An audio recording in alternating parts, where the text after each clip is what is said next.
Voilà, je vous invite à la prière. Seigneur Dieu, nous te bénissons pour ton appel qui nous a conduits ce matin à venir écouter ta parole ensemble, à venir t'adorer, te glorifier. Seigneur, nous te demandons que tu puisses faire taire toutes les inquiétudes, tous les soucis en nous, pour qu'au moment où nous allons écouter ta parole, Seigneur, nous puissions la recevoir personnellement, que nous puissions la laisser transformer nos cœurs et que par l'œuvre de ton esprit en nous, nous puissions nous mettre en route sur le chemin que tu as tracé pour nous. C'est dans le nom de Jésus que nous te prions. Amen.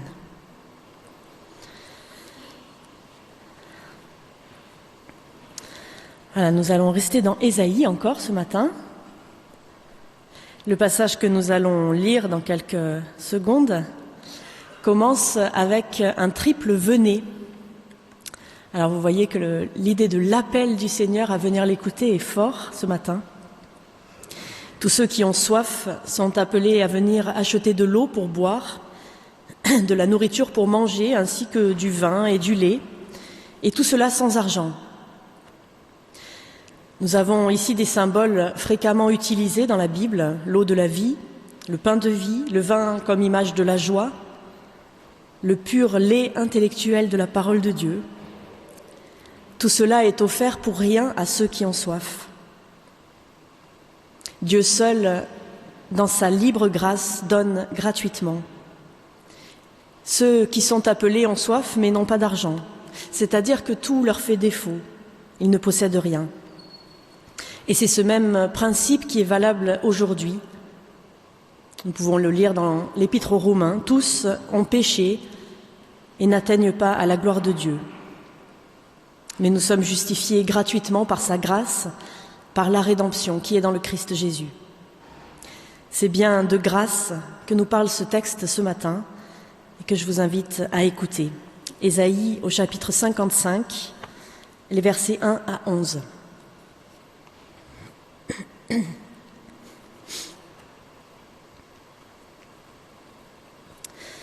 Ô vous tous qui avez soif, venez vers les eaux, même celui qui n'a point d'argent. Venez, achetez et mangez. Venez acheter du vin et du lait, sans argent, sans rien payer. Pourquoi pesez-vous de l'argent pour ce qui n'est pas du pain? Pourquoi peinez-vous pour ce qui ne rassasie pas? Écoutez-moi donc et mangez ce qui est bon, et vous vous délecterez de mets succulents. Tendez l'oreille et venez à moi. Écoutez et votre âme vivra. Je conclurai avec vous une alliance éternelle, celle de la bienveillance fidèle envers David.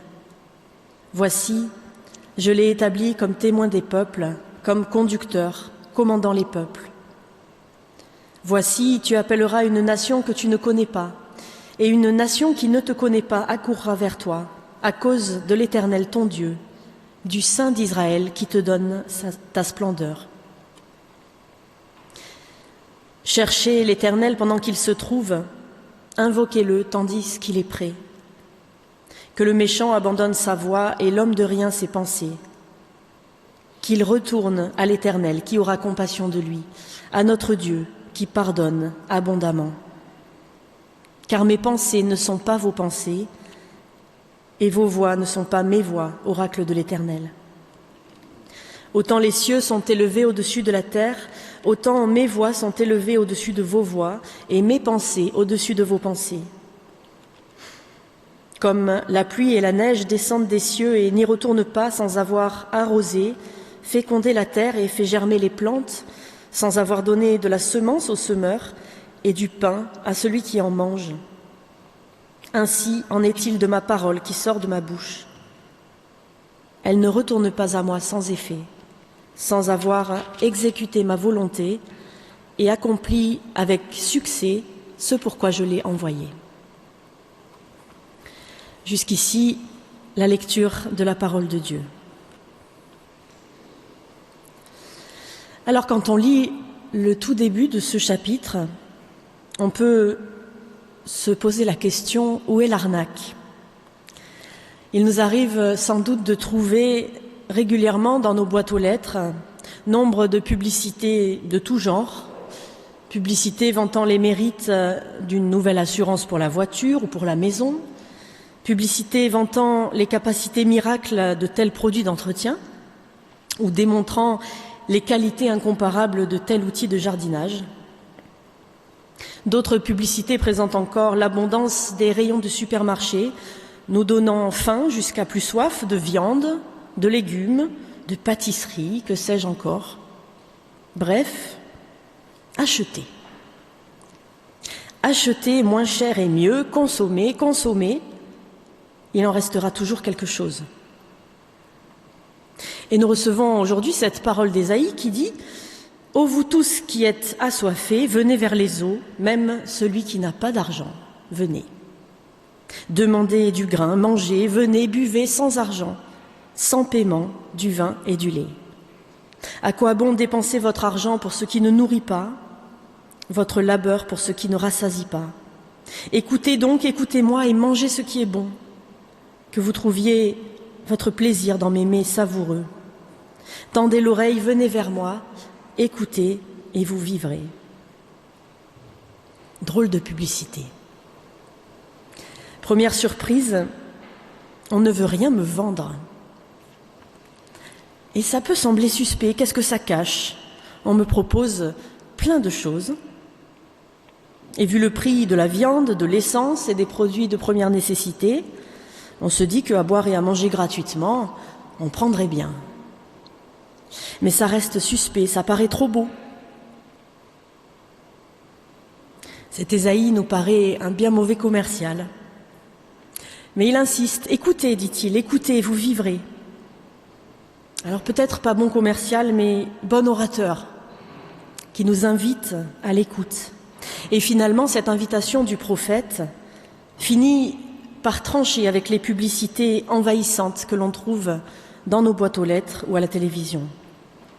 Le prophète vient nous faire réfléchir et il en est presque dérangeant. Après tout, c'est vrai, pourquoi insister sur la gratuité de ce qu'il donne? Nous, on n'a rien demandé.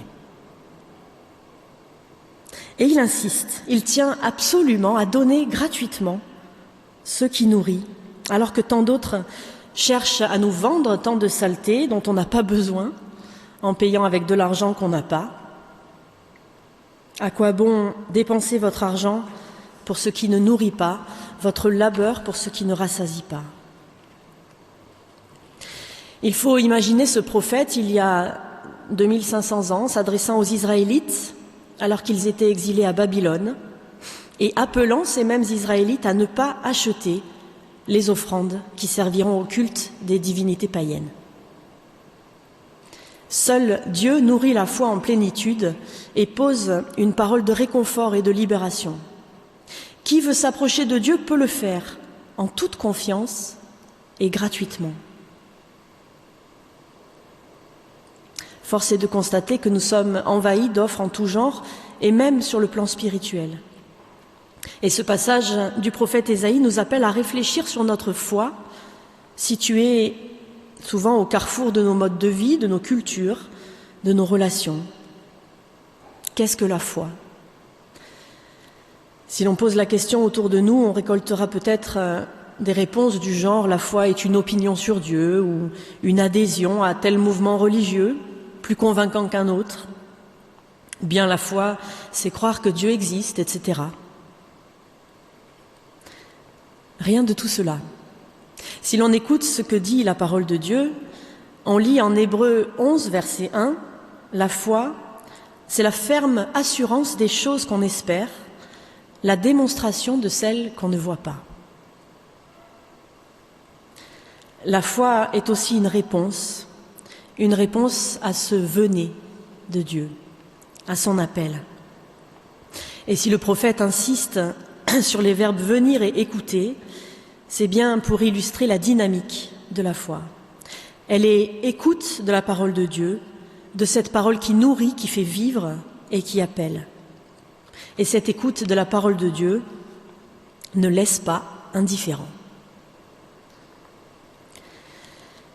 Mais cette réponse, qu'est la foi, est exigeante. Elle implique une conversion. c'est-à-dire un changement de vie complet. La foi n'est pas une opinion ou une idée vague sur Dieu, encore moins un gris-gris pour se protéger du malheur. La foi nous révèle notre petitesse, notre incapacité à nous sauver nous-mêmes, tout en nous faisant prendre conscience de la valeur de la vie et de son origine en Dieu. Au fond, la foi ressemble dans ce sens à un cri de reconnaissance pour la vie, un cri de liberté, parfois de révolte aussi face à l'injustice du monde. Mais elle est avant tout confiance en Dieu. La foi nous fait nous tourner vers Dieu et nous fait comprendre que Dieu est incroyable. Alors pardonnez-moi le jeu de mots sur la croire est incroyable, mais je n'ai pas trouvé d'autres mots. Dieu est incroyable, saint, merveilleux, magnifique, etc. Il est celui qui ne nous laisse pas en paix, celui qui sans arrêt nous dit « écoute » parce qu'il veut nous instruire. Celui qui, dans la surabondance et le gaspillage, nous dit « viens manger et boire gratuitement ». Même toi, toi qui n'as pas confiance en toi, toi qui n'as pas une foi à déplacer les montagnes, venez tous, venez vous qui cherchez, vous qui doutez, vous qui avez perdu parfois des certitudes ou des illusions, et aussi ceux qui sont pétris de certitudes et d'illusions, de convictions. Venez tous, vous êtes invités. Cet appel, pour certains, est un scandale, un immense pied de nez à ceux qui dictent aux autres ce qu'ils doivent penser, à coups de slogans, de prêt-à-penser, de prêt-à-croire, à tous ceux qui s'érigent en donneurs de leçons, lançant à tort et à travers des slogans qui sont souvent creux et vides de sens. Cet appel de Dieu est aussi un scandale pour tous ceux qui jugent l'homme selon ce qu'il peut produire ou consommer. Dieu appelle chacun d'entre nous à le rejoindre. Il nous juge à la mesure de son amour et de sa grâce, non à partir de nos mérites ou de nos performances, ce qui du coup rend caduque tout esprit de compétition, toute idéologie, et montre l'inutilité du besoin de briller. Seule compte la réponse de notre foi qui doit engendrer confiance, obéissance et dépendance.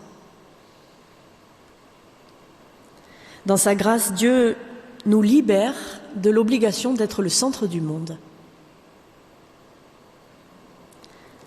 Alors c'est bien un scandale pour tous ceux qui cherchent à exercer un pouvoir sur les autres. Et du coup, cet appel m'oblige à regarder aussi autre chose que mon nombril. Cet appel de Dieu auquel la foi répond m'empêche de m'enfermer sur moi-même parce qu'il est mis en route, il me pousse en avant. La foi est un mouvement, un cheminement, un dérangement parfois. Lors de nos cultes, la liturgie, les chants, les lectures bibliques sont le langage par lequel Dieu nous dit aujourd'hui qu'il nous aime, qu'il nous invite à la liberté, à la joie, à la reconnaissance. Le culte est l'occasion de répondre à l'invitation de Dieu et de recevoir gratuitement l'eau nécessaire à la vie, mais aussi le lait et le vin, signe de l'abondance spirituelle que Dieu nous offre dans sa grâce. Il ne se contente pas, si je puis dire, d'étancher notre soif. Il nous donne le superflu spirituel, bien sûr. Alors, contrairement au culte païen de Babylone, nous n'avons pas à venir avec des offrandes étranges, mais nous pouvons venir les mains vides pour recevoir tout ce que Dieu donne. Venez vous ressourcer, venez recevoir tout ce qui vous permettra d'avancer, venez vous libérer de tout ce qui vous empêche de vivre. Il y a de la place et l'amour de Dieu qui surpasse toute intelligence vous gardera et vous fera grandir. Alors imaginons encore ces rues encombrées de Babylone, il y a 2500 ans ou plus, La ville aux portes du désert est écrasée par le soleil. Pour nous, avoir de l'eau, c'est naturel, hein. Mais pour eux, c'est une toute autre histoire. Avoir de l'eau, c'est une affaire pénible, coûteuse et pourtant vitale. Il faut aller au fleuve, au puits, à la fontaine, rapporter d'immenses cruches qui brisent les reins souvent. Et puis il faut rationner durement toute la maison. Certains d'ailleurs se sont fait un métier de ça, des porteurs d'eau. Ils passent dans les rues, ils offrent leurs services, ils font leur publicité eux aussi. Qui veut de l'eau fraîche? Si vous avez de quoi payer là, ils vous versent un gobelet pour vous désaltérer ou parfois même peuvent apporter à domicile une réserve. Mais tous les autres, tous ceux qui n'en ont pas les moyens, restent avec leur soif. Et voilà Ésaïe qui crie « Vous tous qui êtes assoiffés, venez vers les eaux, même celui qui n'a pas d'argent. » Ça paraît